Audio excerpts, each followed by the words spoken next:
Hi, it's Dr. C.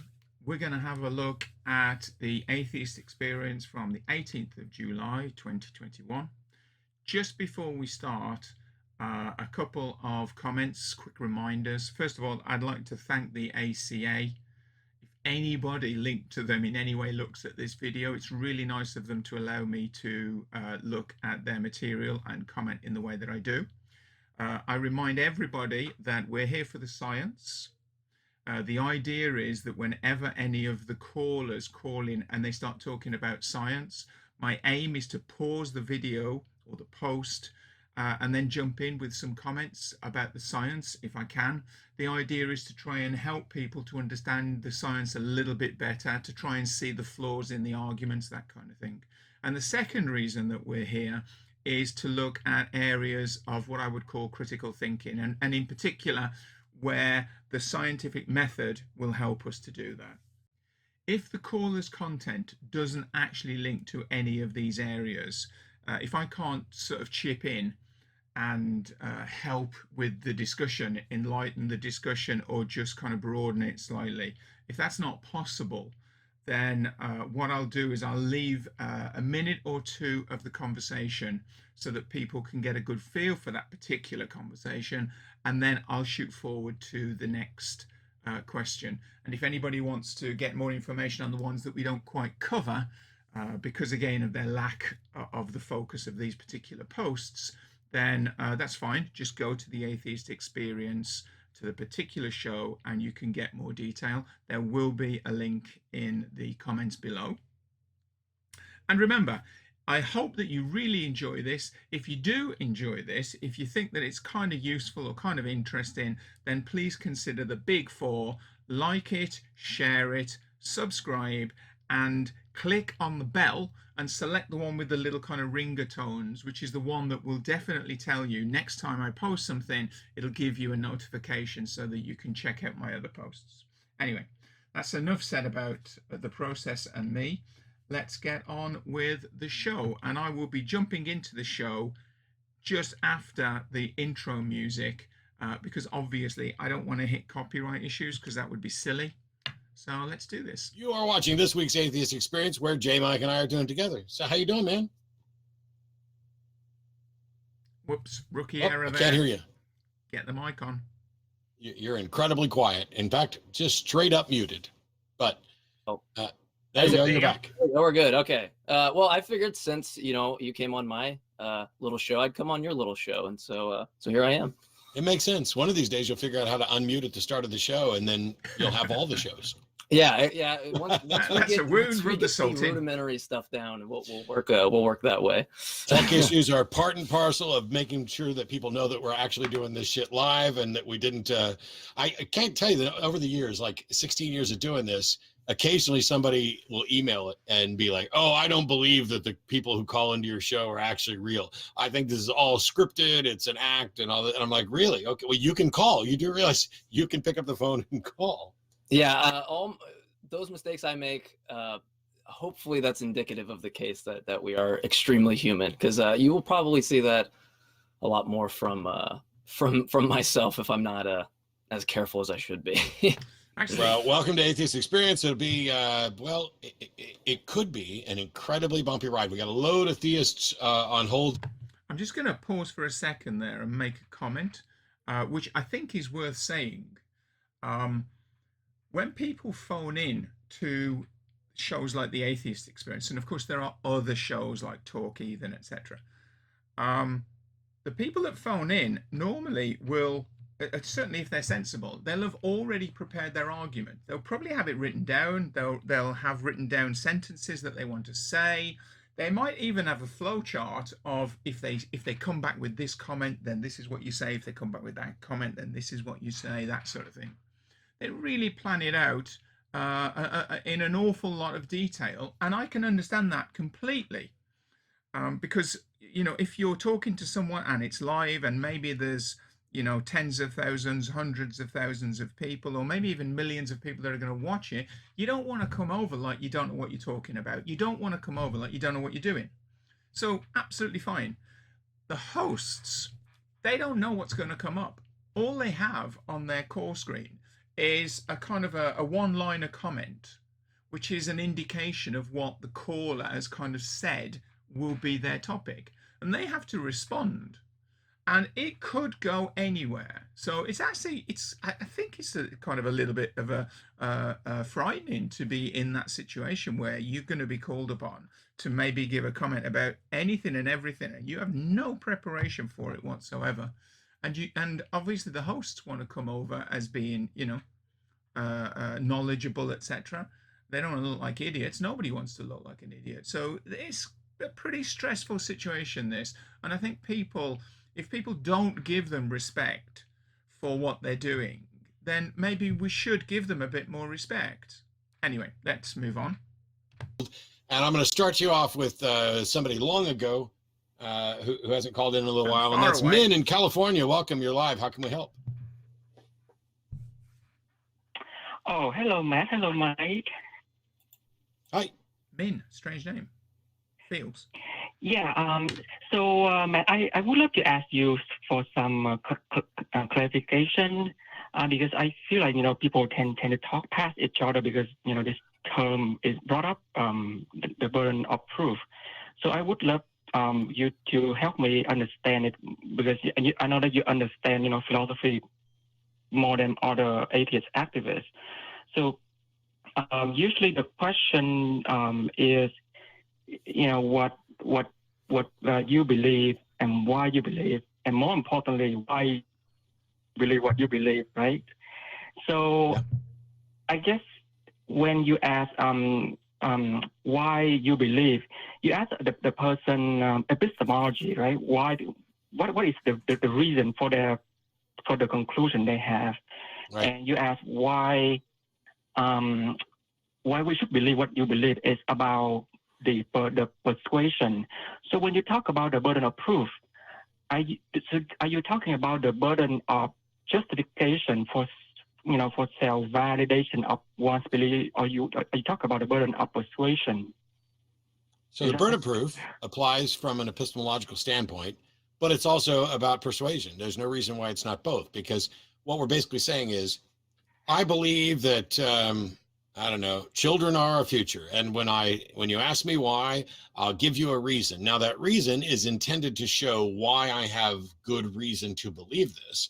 It is also there to perhaps persuade you that you should also believe this as well. The burden of proof, though, is straight up a function of epistemology, but you should be convinced by good and sound epistemology. So in that sense, it's about persuasion as well. I don't know whether that's answered the question to his satisfaction. Yeah. So in that sense, then do you think that both sides have the burden of proof, or just the one who makes the claim? Both sides of what? Anybody making a claim has adopted a burden of proof. If you haven't made a claim, you can't possibly have a burden of proof. Yeah, I feel like if I was to tell you there's a leprechaun in my car right now, there's no burden of proof for you to show me why that's not the case. I've introduced a proposition at which I'm going to have some epistemic justification. I need something to justify it. So if you make a statement that you're saying is you're kind of proposing is a fact, then there's a burden of proof on you to prove it. So when someone says that there is a God, then there is a burden of proof on that person to justify that, to support that statement. But if you said, I don't know if there's a God or not, my position is that I'm going to sort of choose to believe, but I actually don't know, then there isn't a burden of proof there, because I'm saying I don't know. I can't prove I don't know. There's no evidence I'm going to have that's going to make sense that supports the idea I don't know, I'm not sure, apart from me telling you I don't know, I'm not sure. But if I make a definite statement, which I'm proposing is a factual statement, then there's a burden of proof on me to support that statement. Okay, I'm just going to, 1 second, I'm just going to let my dog out of the room. Oh, I'm not. She's sitting behind me on the floor. If I were to say, J. Mike's full of shit, there's no leprechaun in the trunk of his car, I've now made a claim that shows that I need to demonstrate I've adopted a burden of proof. But if I just say I'm not convinced that J. Mike has a leprechaun in his car, I've got no burden of proof.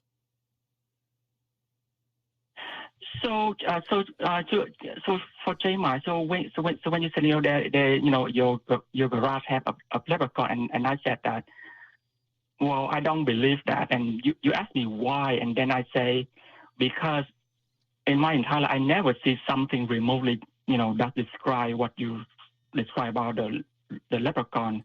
So Sure. in that sense, like my justification is why I don't believe what you say, right? So I mean I meet my burden. So you have to be careful, right? Convince you, right? You have to be careful, because you wouldn't want to take a positive claim and say that's not the case, because then you commit yourself to a black swan fallacy. And the aspect that the second we can show that, then we can show your reasoning to be faulty. But if I come to you with the claim that a leprechaun exists in my car, then there's a difference between having some implicit basis. I've heard Matt use the example of getting a new puppy or a cat, right? We have an implicit empirical basis at which we can accept somebody's claim. And they could go as far as like putting fur around the house in a bowl, with food in it. And then we could just find out that they're actually just lying to you, right? This is a big elaborate scheme.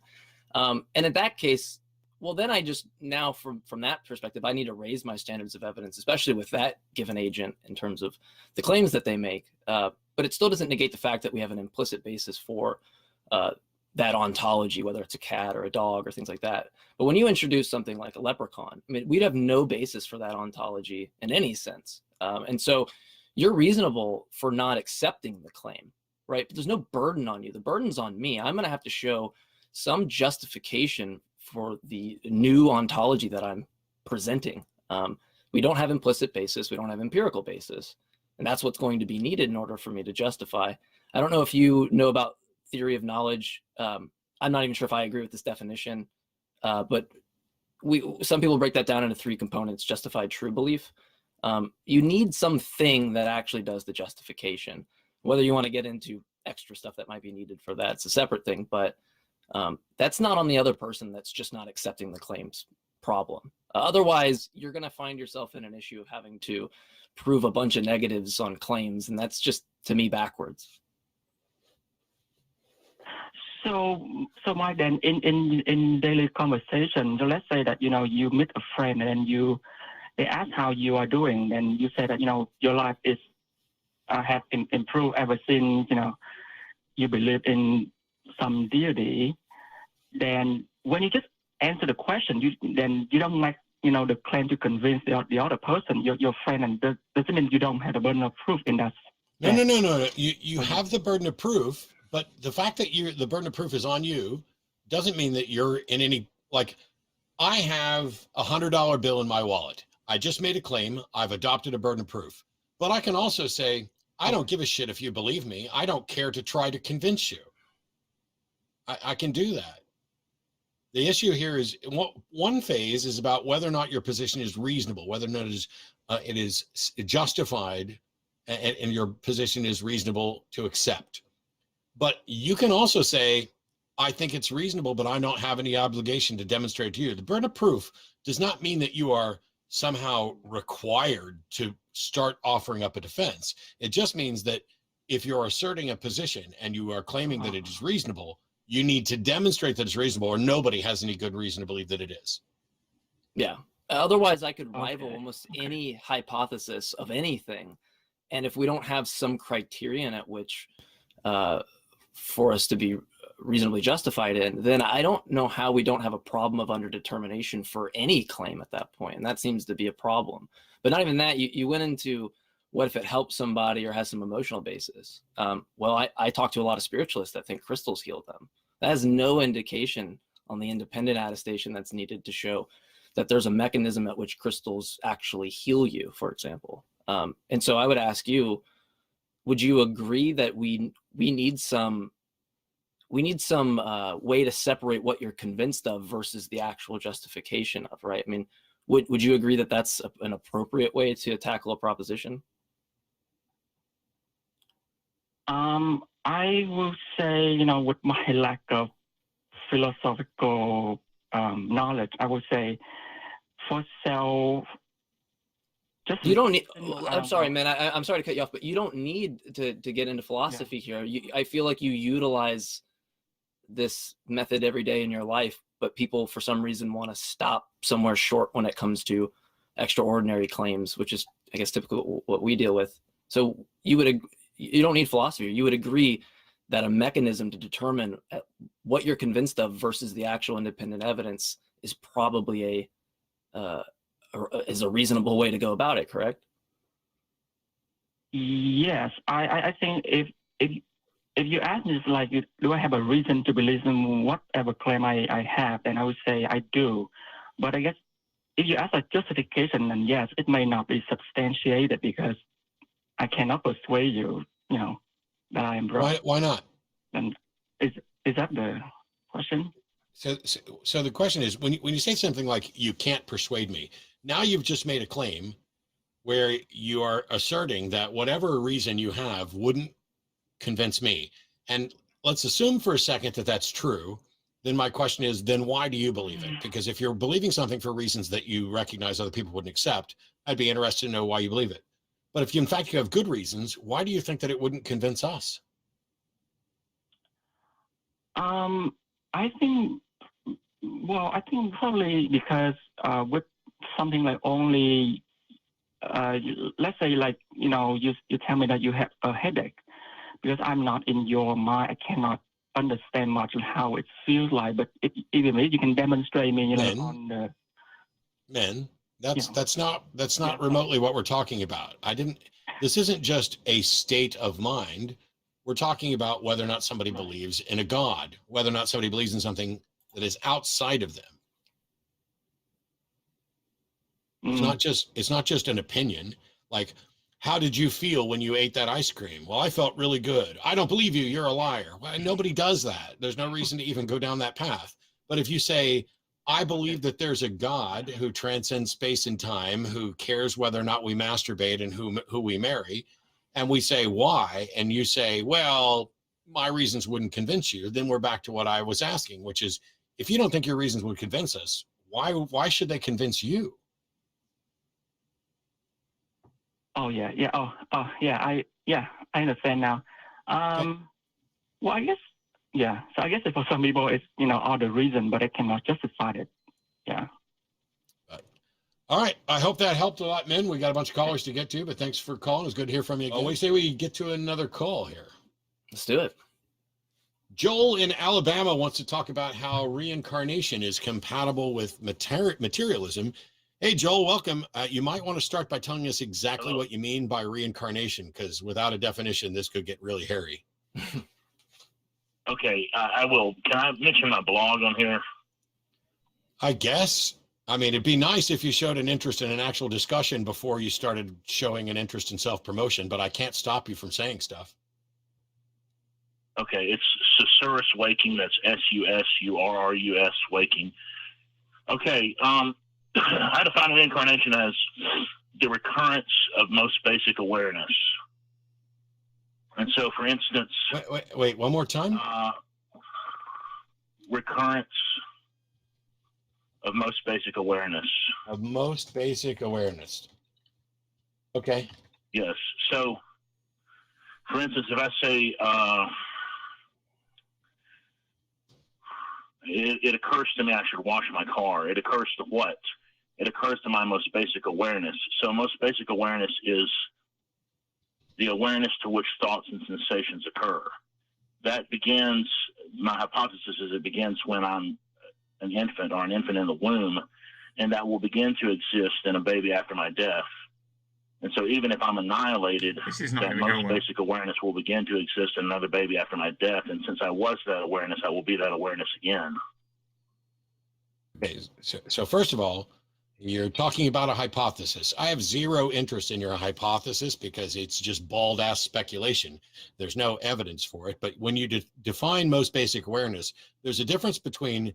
Would you agree that there's a difference between your most basic awareness and my most basic awareness? Yes, but I think it occurred. Yes, but I'm not. It's a yes or no question. It's a yes or no question. Not a yes, but. There could be. There could Yes. be. I don't know. Oh, holy shit. Joel, either you agree with me that your most basic awareness and my most basic awareness are different, or you don't agree with me. I don't know. Do you think that my most basic awareness and your most basic awareness are the same? Yes.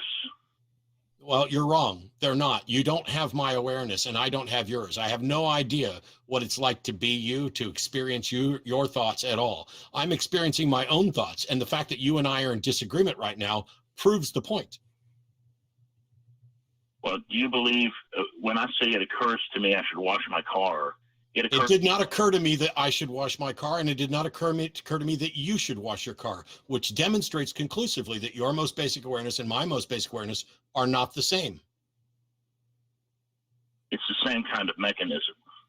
I don't give a shit if it's the same kind of mechanism. That's like saying I have thoughts and you have thoughts. If you're going to argue for reincarnation, they need to be that your thoughts are my thoughts.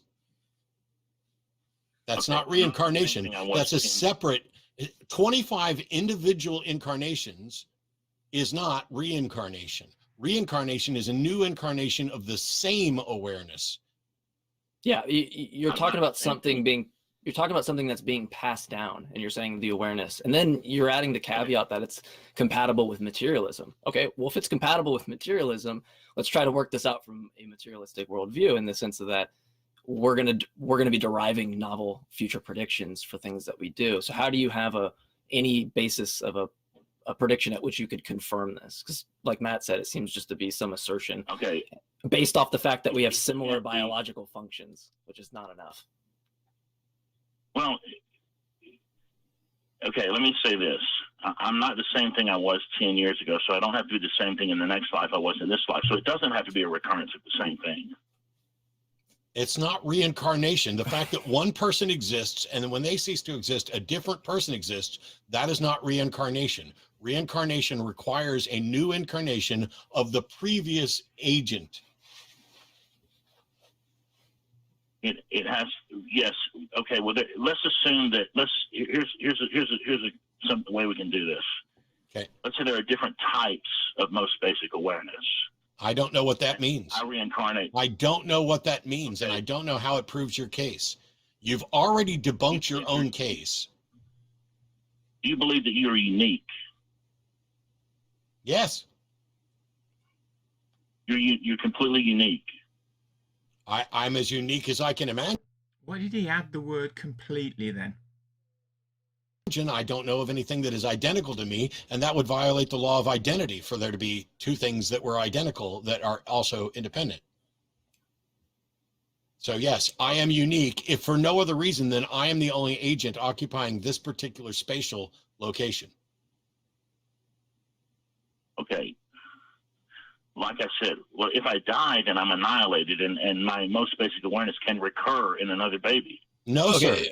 sir. You don't just get, first of all, if you die, we don't necessarily know whether or not you're annihilated, but even if you are annihilated, you don't get to just assert that your most basic awareness can occur in another baby. That's the whole thing that we're trying to demonstrate. You do not just get to claim it's possible and then ride that like a wild fucking dragon. You don't. You have to demonstrate it. Also, on this particular issue, this is this business of people having kind of therapy or hypnotic experiences where they remember previous lives, because if you don't remember your previous incarnations, then how could you even start to talk about this as being in any way something you believe? Yet we know that previous life experiences have been shown either to not be justified in or supported with evidence, or have actually been fabricated. And we also know that we can make people believe things that have happened to them that didn't happen to them. We can do that to ourselves. So I think that this is just a non-starter. The other thing that I've always been interested in is the concept of reincarnation. As I understand it, the idea, they're desperately trying to not use the word soul here, or you know, your essence in some way. but it can't. When you die, your essence or your whatever we want to call that, it is then reborn into another body. Now, if that's true, you have to try and explain a huge amount of problems. For example, there was a time on the earth where there was no life, no bacterial life, no nothing, no life at all, and now there is. So if the life or the spirit or whatever we want to call it, the essence, then kind of moved on to someone else, where did it come from? Ah, okay, a god. Yeah, okay. So I don't see that they're not using the word God here. I think that I just don't. There's certain logical problems that I have with the concept of reincarnation, including the one where life is not a conserved quantity, and we have no evidence that it is. Yeah, what stops Well, me from saying something similar with maybe a few derivations and just change a little bit? What stops me from doing that? Because I use the exact same epistemic justification, which is none. And we can't tell the difference between both of our claims. So what is being passed down, and what's the mechanism that you use to because otherwise we're not talking about reincarnation. You're going to have to give some reason, something in the future to tell that that's what that is. Do you have a model? Do you have anything? Well, there could be brain scans. You keep saying there could be. Do you have it? Do you actually have something? I don't care about the could be's and the hypotheses. I care about what you actually have.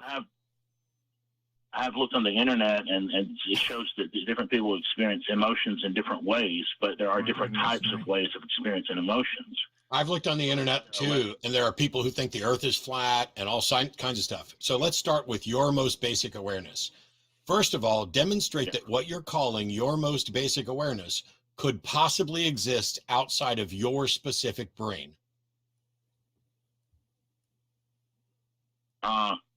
Well, for the same reason it exists inside my brain now. No, sir. It simply does. No, sir, you're not listening. Demonstrate that it is possible for it to exist outside of your brain.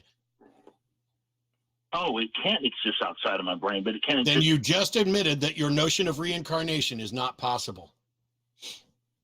No, I didn't. Because yes, you absolutely did, because you just said that your most basic awareness cannot exist outside of your unique brain, which means it can exist in no other brain, and that refutes your position. The same song.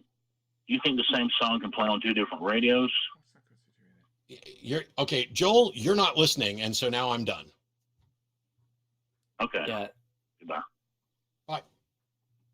I was going to let you keep talking to Jay, Mike, that was but if pretty you're just going rubbish. to give up like that. Let's cool. be honest. Well, yeah, I think that you kind of showed There's other callers. They showed the fault in that. There's no point to repeat. Yeah. Do you think the same song can play on different radios? Yes, I do. Because they're physically different things. Yeah. It's not technically the same song. It's two different radios playing the same transmission, but it's different sound waves. The two different speakers, or however many different speakers you have, are vibrating different air molecules, and they're being heard by different ears. And then they're different frequency spectrum. Once you admit, first of all, we don't even know. Whatever it is that he's calling his most basic awareness, I don't know whether or not it can only exist in his unique brain or not. And neither does he.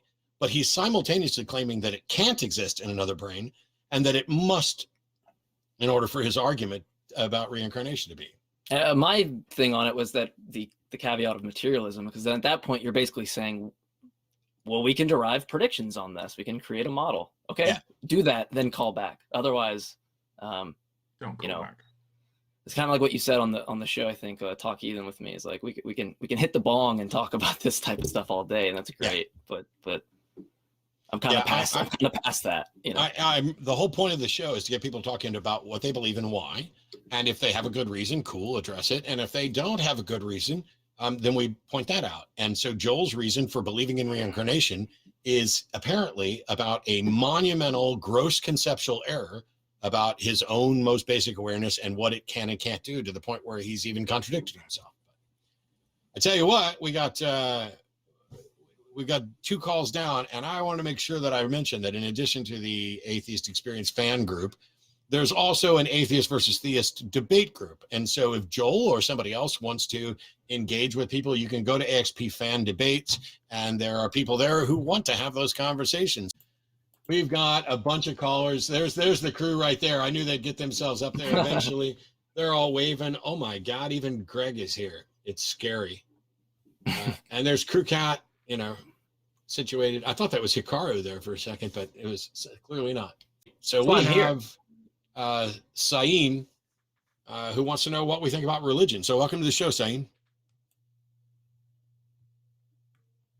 Hey guys. Oh man, so I just want to say, I think I should probably ask, are we trying to make this call really short? I just remembered the show started pretty fast, and I thought I heard something about like you guys just want to get through calls. I might have just misheard that. As opposed to what? Well, look, I would prefer to get as many callers as we can, but we're fine with doing longer calls if that's what's needed to help educate the caller or us or the audience. So let's just address your issue, and it takes as long as it takes. Okay, thank you guys. So I'm not going to personally accuse you guys of this, but I have heard some hosts on the show say that the world would be better off without religion. I might not have even understood completely what they meant by that, but I did want to ask you guys do you guys hate religion in any way at all, or and if you do, is it possible you more so are just you hate what it produces in people? I don't know. I just like your thoughts about that. So I'm going to let J Mike jump in on this, but I think probably we should start with you defining what you mean by religion. Yep. With religion, I would say, I don't know. I'm so sorry. I probably should have known what definition I was using of religion before I called. Okay. Well, go ahead, J Mike. I'll jump in later. Sure. So from what religion produces, maybe I can start there. I more so want to take it on its smaller components of beliefs in general that deal with things that we don't have a basis for in reality. Now, someone could argue that, the religion gives me some methodological utility in my life, or I can, the metaphors help me or something. And that's fine if that helps them. But what I care about is whether things are actually true.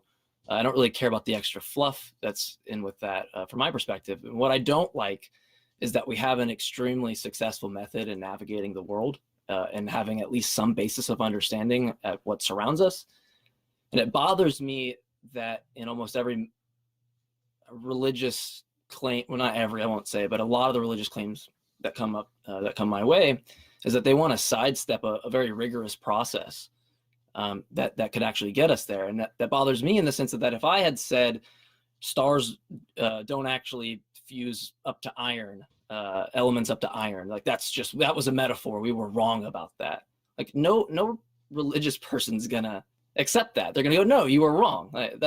You had this standard. And so it almost seems to be this double playing two sides in a way where we have this method, we could apply it for the claims at which religious people espouse, and then once it comes to that, they want to sidestep that. That's more my bother from the belief aspect that bothers me. I'm not here to tell people what they can or cannot believe in, but I want to at least try to walk down the routes of justifying the belief in the first place rather than the meta of the religion. Yeah, and for me, I'm a skeptic, I'm a humanist, and I'm an atheist. And as a skeptic, I object to magical thinking and beliefs that lack a sound foundation. By and large, what you find in most religions, most religious packages, and religion is a difficult word but I think we can probably use it fairly here, because religions can inspire people to do good things and be good. Religions can also inspire people to do harm and to be evil. As a matter of fact, there's a quote from Weinberg that says, without religion, good people would do good things and evil people would do evil things. But it takes something quite like religion to get good people to do evil things. And I think there's a lot of truth in that, because And Voltaire, the famous quote from Voltaire is, if you can get people to believe absurdities, you can get them to commit atrocities. Because without that sort of motivation that God is on your side, or God wants you to kill these people, or God wants you to marginalize these people, God wants you to legislate away these people's rights, without that sort of motivation, you would have to do what the rest of us have to do. And I don't mean you specifically, I mean anybody. And that is make an evidence-based secular case for why we should take a certain action. I don't look at religion and just go, oh, religion bad. I look at religions and religious claims and analyze the beliefs to determine whether or not they are good and whether or not they are warranted, or belief in them is warranted. And I look at the actions taken on behalf of it. It is undeniable that people, good people, on behalf of their religion, have done good things, building universities, building hospitals, donating to the poor, and trying to help out the homeless, anything. There are good things that are done on behalf of religion. However, religion isn't required for any of those. And when you add religion to it, you are now adding bullshit baggage that diminishes both the effectiveness of it, and with religious organizations not having to open their books to the public, a secular charity that does is always going to be preferable to me than a religious charity that does not. Because I want to know what percentage of the dollar that I donate is going actually to the people in need, and how much of it is going to overhead. And that's why there's differences in charities. So do I hate religion? Not really. Do I hate many things about religions? You betcha. Do I hate religious people? Nope, not at all. Do I hate a lot of the things that religious people do? Yes, I do. I hope that answers your question. Man, it really did. And I just want to say thank you so much, guys. Every time I go in Austin and I see the Free Thought Library closed up, I'm just like, oh man, I'm really excited for the community to get back together again, you know? But I appreciate you guys. Thank you so much for taking the time to answer my question. Can I add something for you real quick? Maybe something for you to think about. Think about religion in the sense of that they provide a belief system for people. They don't really provide a system of knowledge. They don't explain or predict any observed facts. So it's anybody can create a system of belief. If you don't take it seriously beyond that, then it's hard to take you seriously. Not you specifically, but the person espousing the claims. Yeah. Thanks a lot, Zane. I'm so sorry. Thank you. Yeah, thank you, J. Mike. Thank you, Matt. Thank you. Take care. All right.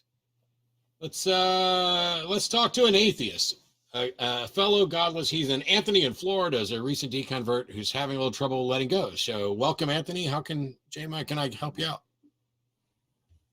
Hey, Matt. Hey, J. Mike. How are you? Good. Doing well. Good. I guess if it's okay, I'd like to kind of, it would help if I gave you a little backstory on me and kind of where I come from. Sure. Let's try and keep it to where it's not, you know, like an hour.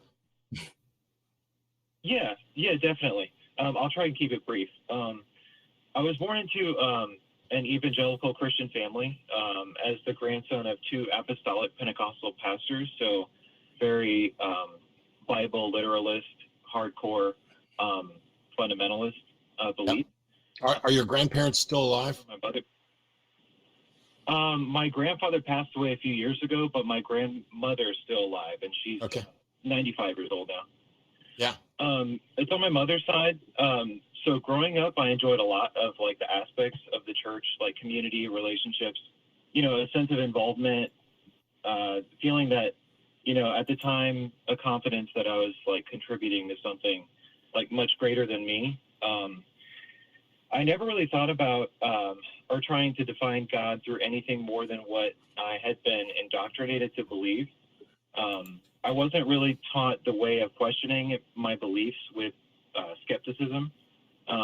Doubt's kind of a no-no in the Christian doctrine. I know, Matt, just from years of watching the show now, you're kind of familiar with that.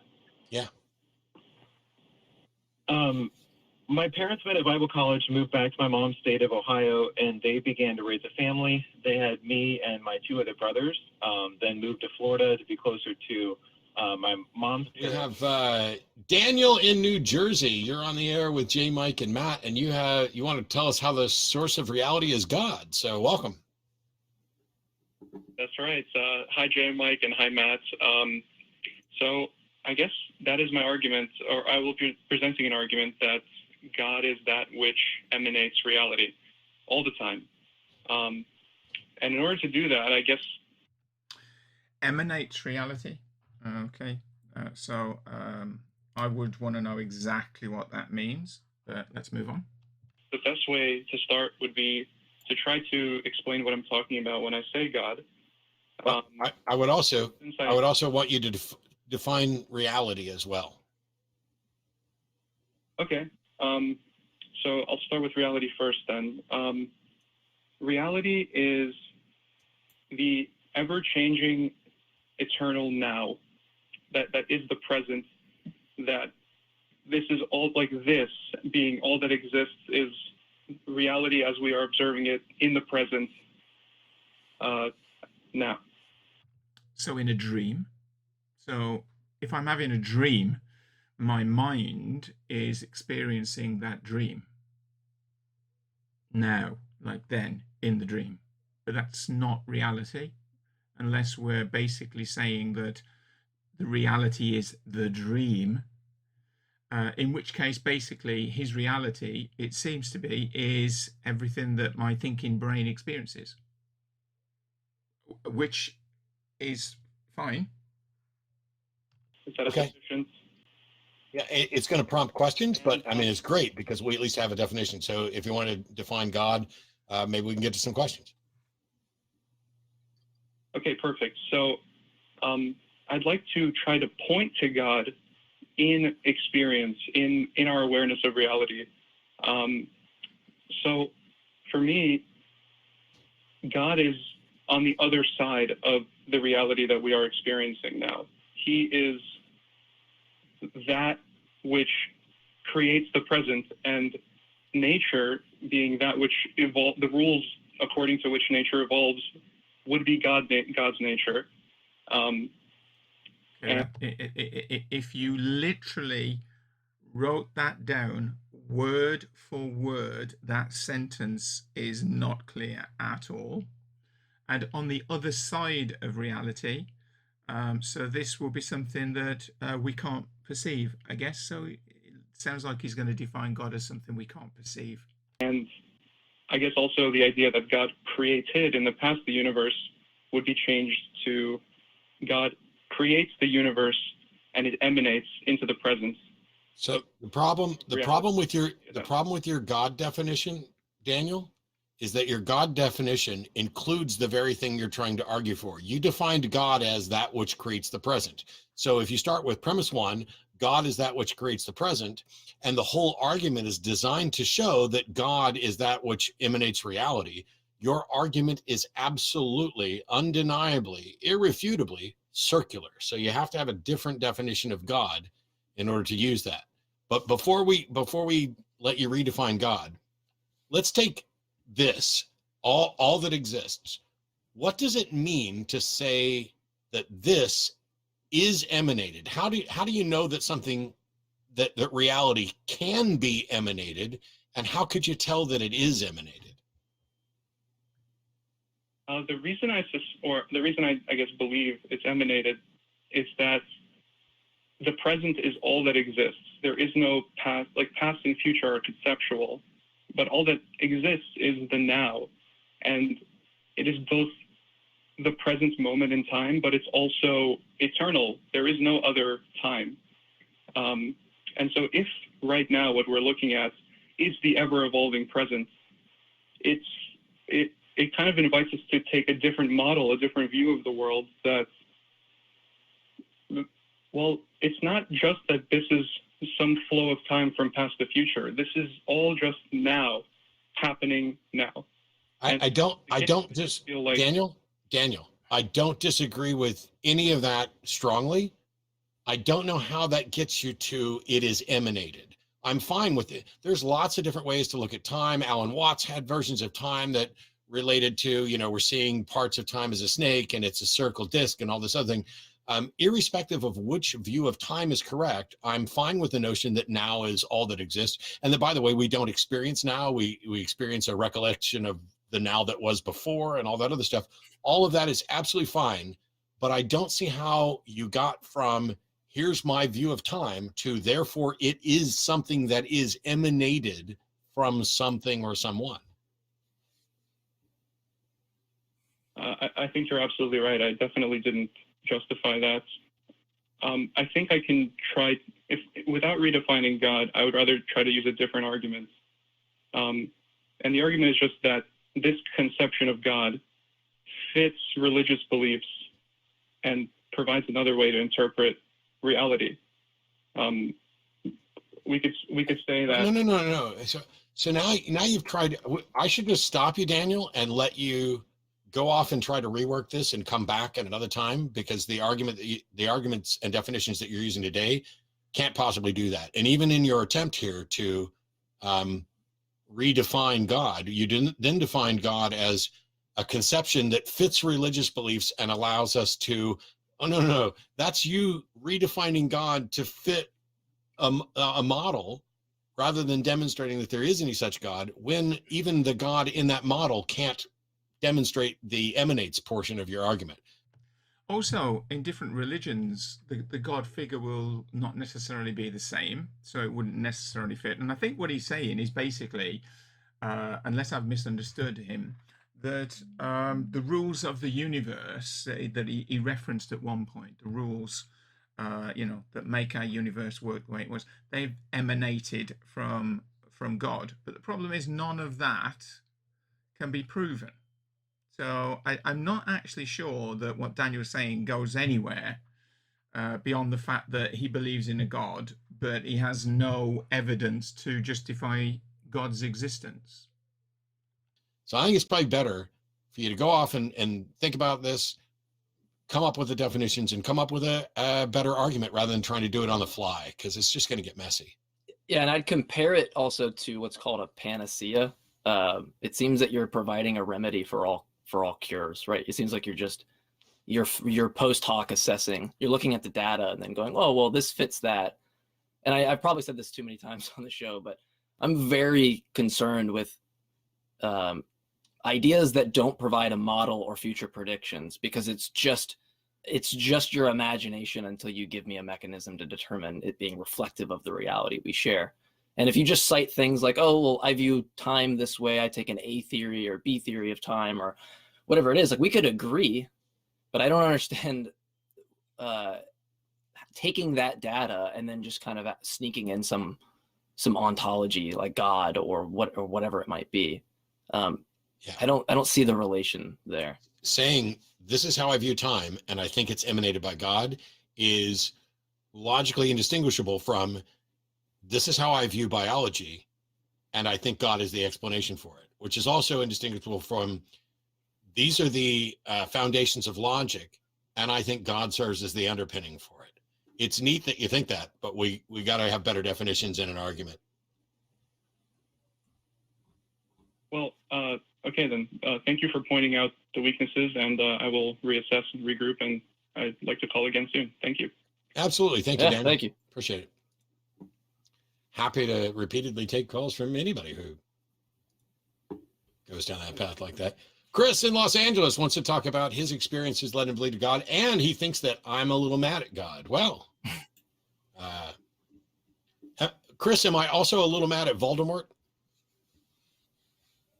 Oh, I think it's just a biblical concept of God that you're not real happy with. Well, that's why I asked a question that you didn't answer at all. But I tell you what, we'll just let that pass. That's your one free I'm not answering a question. Welcome to the show. How can we help? I'll answer your question. I wanted to ask you a couple questions before I just probably give you some background, probably, a little bit anyways. But one thing I wanted to know is I noticed that you read the book that you talked about on numeracy, in numeracy. And I was wondering, do you have any math background? Yes. I've taken math courses. Yeah. Do you have a lot? I'm just wondering. No, I don't have a lot. I didn't know I was going to be interviewed on my background, Chris. How is this relevant to your experiences with a God and what you think about me and God? You know, if you wanted to do an interview, you should have booked something. No, I was just trying to let you know that, I mean, I think that way. I'm not a big philosophy person. So I just wanted to give that as a background. And it was curious. It was. No. Chris, what the hell are you talking about? You just wanted to give that as a background. You just asked me questions about my understanding of math. How is that you giving me a background? Well, he might actually be saying, I just want you to be aware of the fact that, you know, I might be a bit of a dick in the questions that I might ask you. It could mean that. It's that kind of background. it was knowing that I could relate to you on a mathematical level. I wanted to let you know that that's the way I think. There was no slight intended with that. I'm not worried about a slight. I'm worried about you wasting everybody's fucking time and not getting to the point. Okay, well, I'll share with you. I've had several experiences. I was born. Just do one. Just do one, Chris. One experience as quickly as you can. Okay. And it's interesting, as I jump in again, that a number of people do call and they've got a whole bunch of examples that they wish to talk about. Most of the time, those examples are personal experience, of course, and that's not meant as a criticism, but this show doesn't have time for that kind of thing. So if anybody ever calls in, the ideal is that they have the one. And normally the hosts say, well, you know, give me your best one. Give me the most convincing one, which Chris is, I guess, about to do. Although I'm not holding out much hope here. I'm going to sort of make that loose prediction. I figured you'd want to see more evidence. I want one so that we can discuss it. And you better start with your best, because if your best isn't good enough, the rest of them aren't going to be relevant, because personal anecdotes and experience aren't sufficient to warrant anyone else believing in a God, period. I was just trying to give you evidence of a God. I'll give you the best one, but what I'm trying to say is by logic, what I'm going to tell you, the rational to think about it. Please, Chris, stop with the preamble. You know, it's almost like Chris has called in, and it's kind of like he's called in on a bet. I'm not going to say anything, but I'm going to see how long I can string it along without actually getting to the point. And I have to admit that in sort of recent times, I have felt there have been a few people that have called up to do the let's string along until they cut me off. So I'm not saying that's what Chris is doing here, but I'm kind of getting that feeling, that vibe from this. And get to the case. Okay. All right. When I was a young man. Did that sound like a snigger? Okay. Preamble and get to the case. Here we go. Okay. All right. When I was a young man, I came to Christ, and after walking with God for a long time, well, actually, fairly short time. We have Saeed in Morocco. How you doing? You've got a question for us about making atheists angry. So welcome. You're on with J. Mike and Matt. Hello, J. Mike. How you doing? I'm Doing good. well, thanks. Matt's here too. Good. For the start, I would like really to apologize to your call screening center. I was not truthful, so I would like to apologize before I talk to you, and I hope you could give me.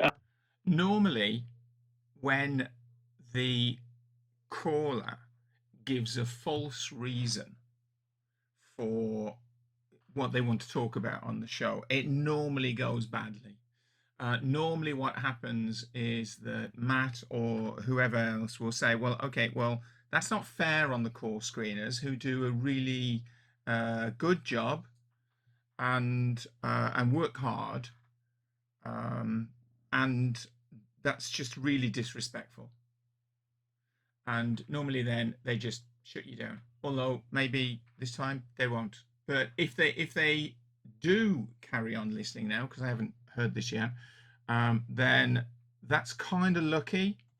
And to be truthful, it's more than, say, he deserves, because he deserves to be cut off for lying like that. The opportunity to talk to you, please. What were you not truthful about? I did lie that I was not an atheist, but I am an atheist. Oh, so you pretended to be a theist and lied to the call screener, so that you could talk to us. I tell you what, normally I would hang up and say, call back on another week and be honest. But you've been on hold for over an hour. What could possibly be so important that you wanted to lie?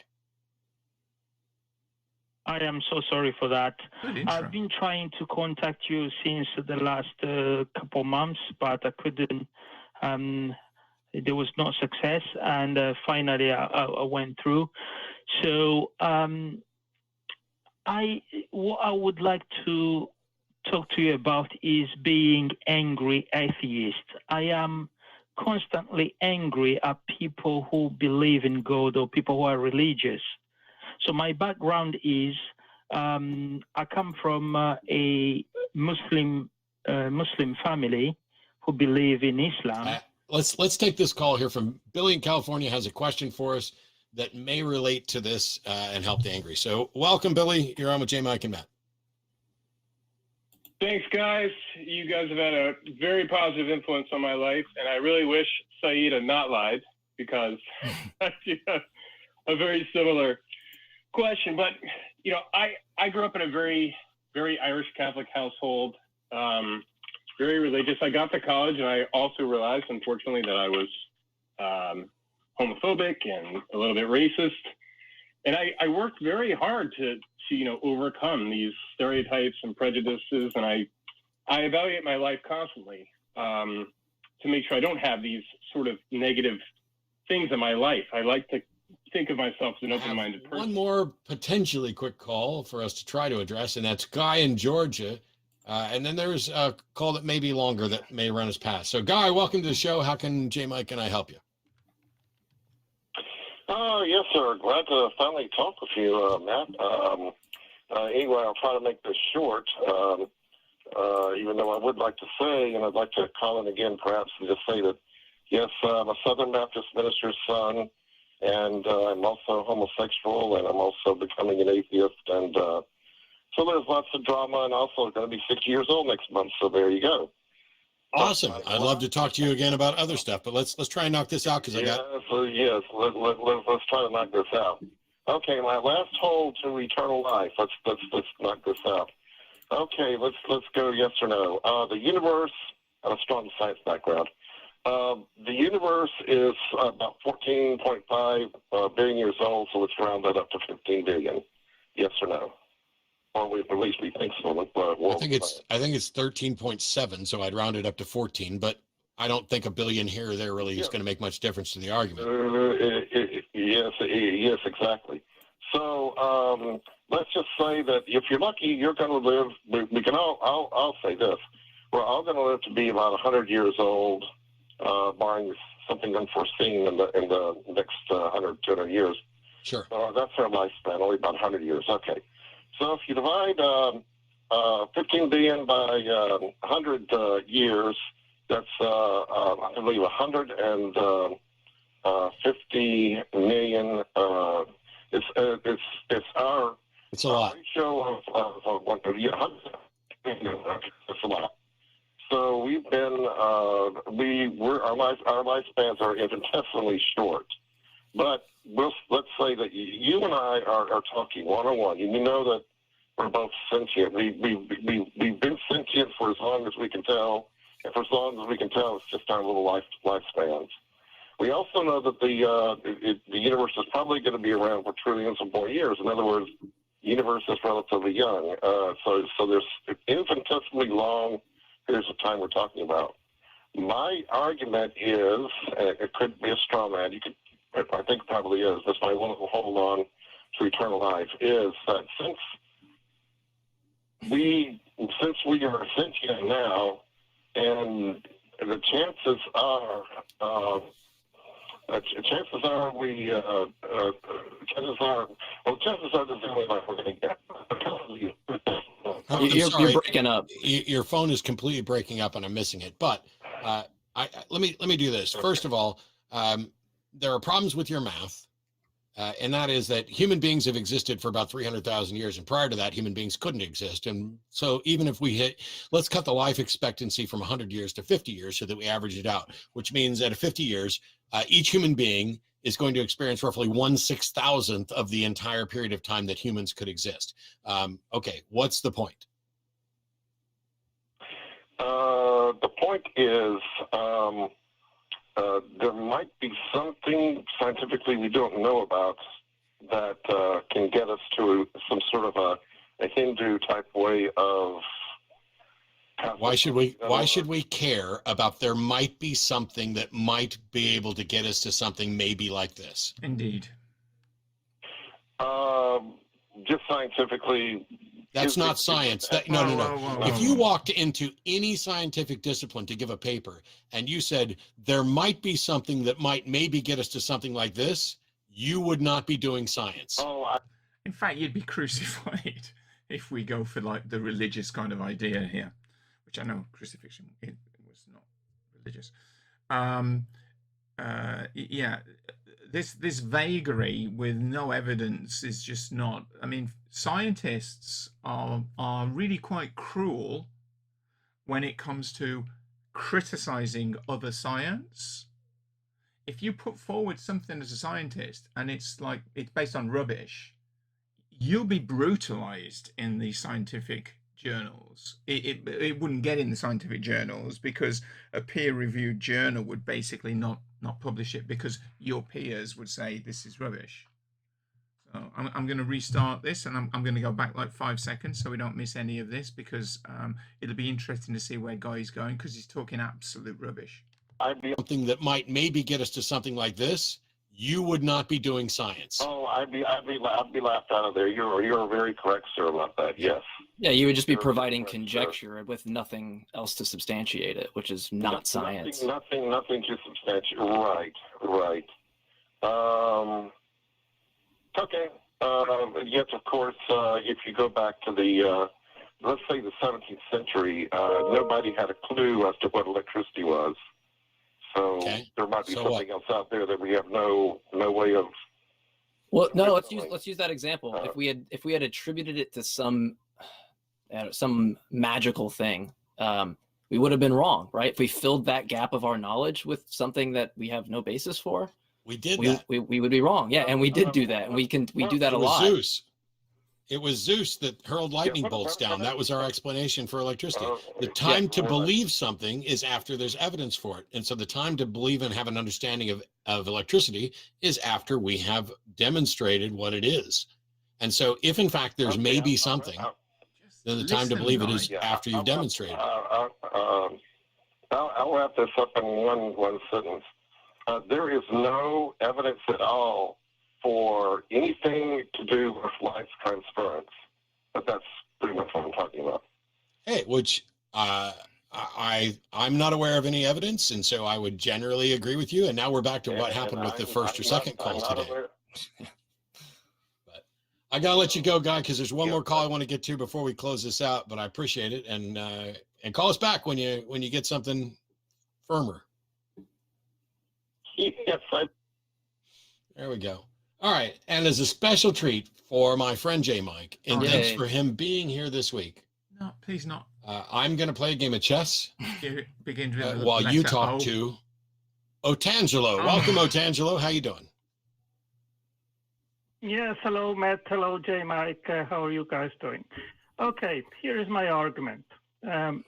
Creating a translation dictionary, for example, of English to Chinese requires always a translator that understands both languages. Do you agree with that?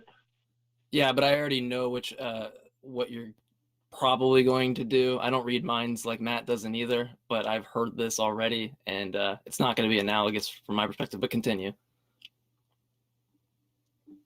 Yes, it is analogous. Otangelo is someone who, just for people that don't know, used to call in a lot to Talk Heathen and to the Atheist Experience. And he would talk in and basically talk rubbish. I think he's got some scientific knowledge, but nowhere near as much as he thinks he has. And he's certainly not a physicist, although he does talk about physics a lot. And he is massively strongly opinionated. But the problem is when his position is shown to be false or in error, he just doesn't accept it. Which means that he's really difficult to have a conversation with. Because if you're discussing something in an open way with someone and you show the flaw in their argument, but they just simply don't accept it, there's not really anywhere to go. And I do recall that he has a web page. I think he's on Facebook. He has a blog, this sort of thing, I think, from my memory. And I do remember that for one of the hosts, who I won't name, in the past, he was incredibly unkind about his phone calls into the show and made it seem, therefore, that he was not serious or sensitive to the fact that this was a human being he was interacting with, and certainly not respectful. So I actually am kind of irritated by the constant arguments from Antangelo, because they are always ridiculous. He just can't see it. And I don't accept the fact that to have a translator, the translation between two languages has to have a level of understanding. That is not true. You can do word for word translation for some languages, for many languages, and it's just effectively a lookup table, and that requires no understanding at all. So I don't accept the first statement anyway. I'm just going to go back to his first statement in case I misheard him. Either which Thanks to Chinese, they cordless. There you go. Yes, hello, Matt. Hello, J. Mike. How are you guys doing? Okay, here is my argument. Let's not wait for the answer. Creating a translation dictionary, for example, of English to Chinese requires always a translator that understands both languages. Do you agree with that? No. Yeah, but I already know what you're probably going to do. I don't read minds like Matt doesn't either, but I've heard this already, and it's not going to be analogous from my perspective, but continue. Yes, it is analogous. And there you go. It is analogous to what we see in biology, where the ribosome translates the words of the genetic language composed of 64 codon words to the language of proteins composed of 20 amino acids. Let me stop you there so we can have a dialogue. A ribosome has somewhere around like 82 parts, central part being an RNA molecule. So given that, the particular core of the ribosome, which is self-replicating ribosome, is that relevant before you continue? No, I'm not talking about the ribosome. I am talking about the fact. I'm gonna interject here. I wasn't going to, but I'm gonna interject because J. Mike's completely correct. This is not analogous, and I can prove that it's analogous with 2 words: enigma machine.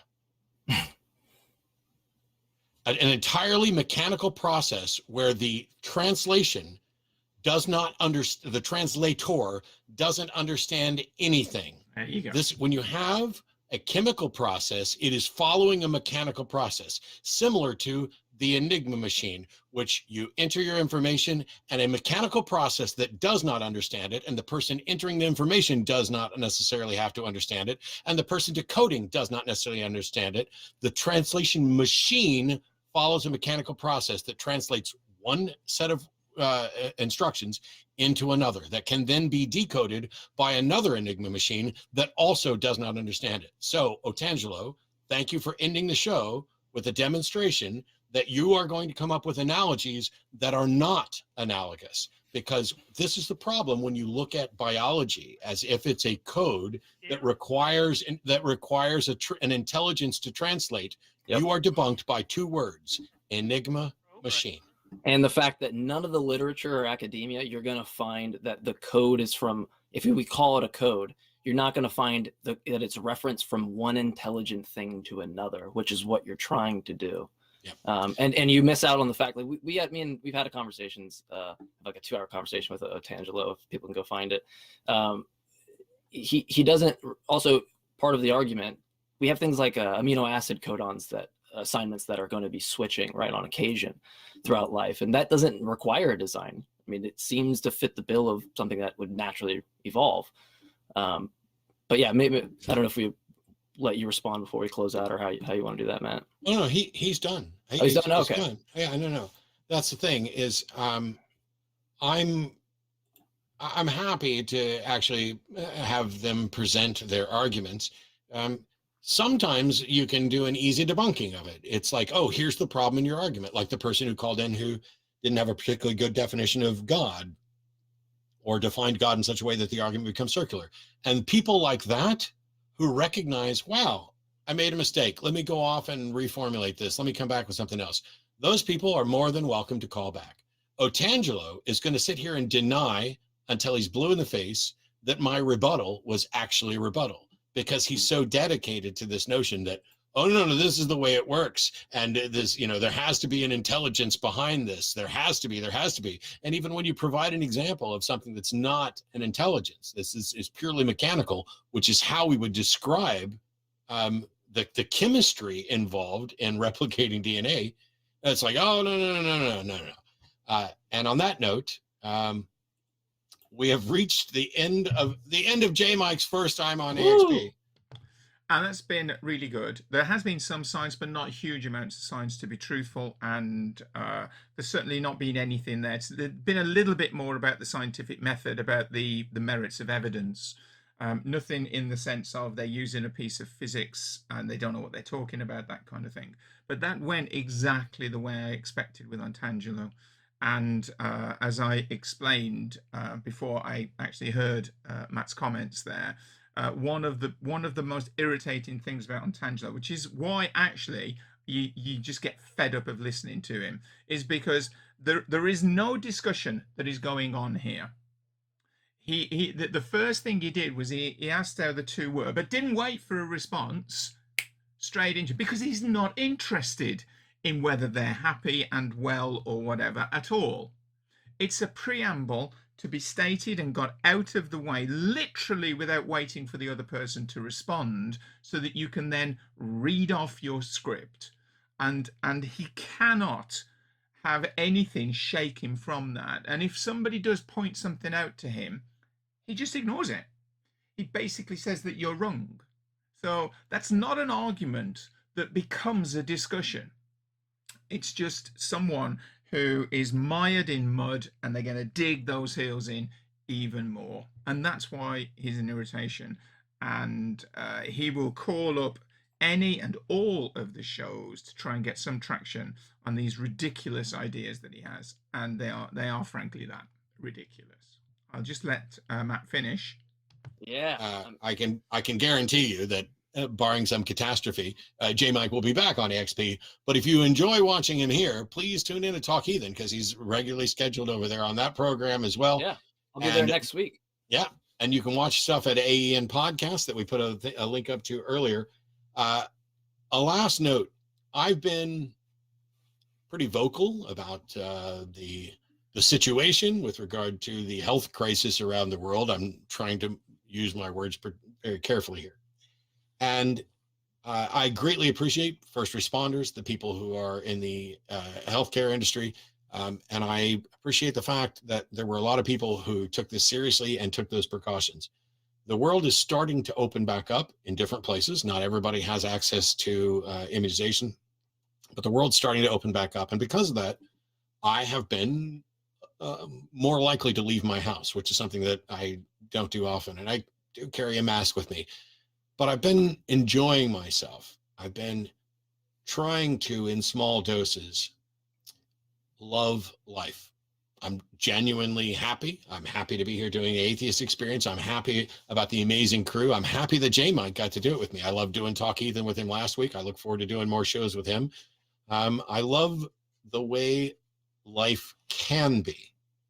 And yet I'm constantly reminded that throughout this, we've lost millions, 600,000 plus Americans, and that while we don't necessarily always talk about political things here, there was a lot of political news.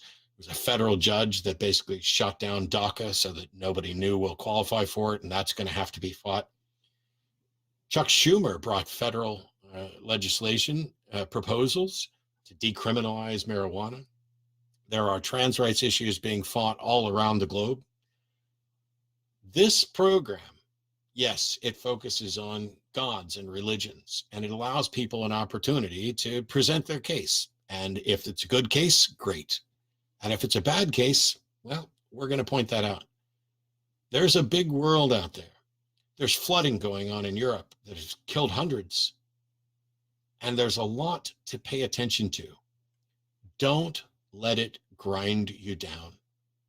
Don't let the fact that the world often seems awful mire you in depression and sadness, because one thing to take some confidence in is that there are a bunch of people here, a bunch of volunteers who are working to make sure that we can at least address one issue. And we'll do our best to support those organizations and those other activists that are working to address other issues as well. Atheists Helping the Homeless, Humanists at Work, Recovering from Religion, Freedom from Religion Foundation, all of these things, all within just this little realm. But in the broader realm, you have Doctors Without Borders, you have many charities and many organizations that are out here trying to make sure that the world is a safer and better place. And that requires all of us to be diligent in our safety and in the safety and health of those people around us. But it also means that if you're mired in this morose sadness about the state of the world, that's going to really inhibit your ability to help improve the status of the world. And I genuinely am optimistic. Yes, I know climate change is a huge thing, and we're kind of ignoring it because of all these other things and because we're terrible about things. I am genuinely optimistic about the future of the world, about the future of the Atheist Community of Austin, about the future of all of us. But it requires us to not get too bogged down in the negative. I've done what I can to help make sure that I'm not getting as bogged down in the negative, but we cannot lose sight of the issues. Please take care of yourself, take care of each other, and we'll see you back here next week. Bye-bye. And I could not have said it better. Look after yourself, look after those around you, try and make a positive difference, have a positive influence on someone else, because that's a good thing to do as well. Don't take risks that are unnecessarily harsh on yourself just in case they go wrong. Maybe try and remember that masks are still useful, and wearing a mask is a statement that you are trying to protect other people from you. It's not some weird situation where, you know, wearing a mask makes me look like a fool when everybody else isn't. It's a respect thing, and it's your respect for other people. So if you walk in somewhere where you feel there should be masks and no one is wearing them, but you feel that you should be wearing a mask because you respect other people, then wear it. Get vaccinated when you can. Get the second vaccination as soon as is like medically appropriate, and we'll move on from there. So have a great week. Take care, and maybe I'll chat to you on the next one. Bye-bye.